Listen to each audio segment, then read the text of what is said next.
कंवारी ननद। अंजलि की उम्र लगभग 30 साल हो चुकी थी। वो एक स्कूल में टीचर की जॉब करती थी। अंजलि के घर में उसकी माँ के अलावा उसका छोटा भाई और भाभी भी रहा करते थे। 30 साल की उम्र होने के बाद भी अंजलि की अब तक शादी नहीं हुई थी। इस बात को लेकर अंजलि की माँ रुक्मिणी देवी काफी परेशान रहा करती थी। माँ, मैं स्कूल जा रही हूँ, जरा मेरा टिफिन तो दे दीजिए। अब क्या पूरी जिंदगी मैं तुझे टिफिन बना कर देती रहूंगी? अरे कुछ सोचा भी अपने बारे में या बस ऐसे ही? क्या माँ, सुबह सुबह फिर वही बातें लेकर बैठ गई। माँ गलत क्या कह रही है अंजलि दीदी? इतनी उम्र हो चुकी है आपकी, माँ कब तक आपकी सेवा करती रहेंगी? भाभी, मैंने माँ को कब कहा कि मेरी सेवा करो? वैसे भी अपना टिफिन मैं खुद तैयार कर लेती हूँ, बस टेबल से उठाकर देने को ही तो कहा था।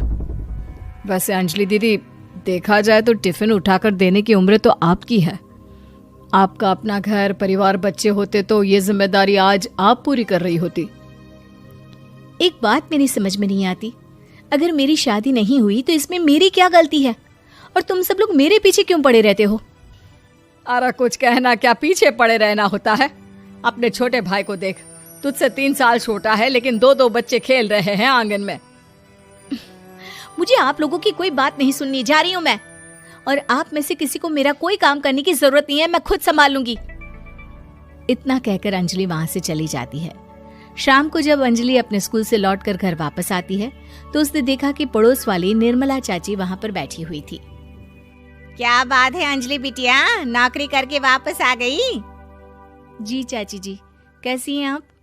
मैं तो ठीक हूँ बेटा, तुम बताओ शादी के बारे में कुछ सोचा या नहीं? अरे रहने दीजिए ना, इससे तो शादी की बात करना ही बेकार है। कुछ भी कहो तो गुस्सा करती है, बात बात पर आंखें दिखाती है।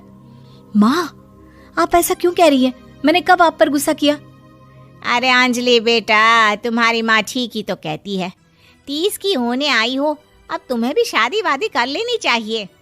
चाची जी, आप तो ऐसे कह रही हैं जैसे शादी करने से मैंने मना किया हो। रहने दीजिए निर्मला चाची, हमारी अंजलि दीदी को अभी तक उनकी पसंद का दूल्हा नहीं मिला ना, इसीलिए वो शादी नहीं कर रही।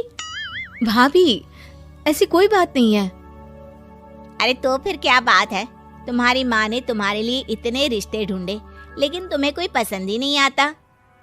क्या है ना चाची जी, हमारी ननद रानी नौकरी जो करती है ऐसे ही थोड़ी ना किसी को पसंद कर लेंगी।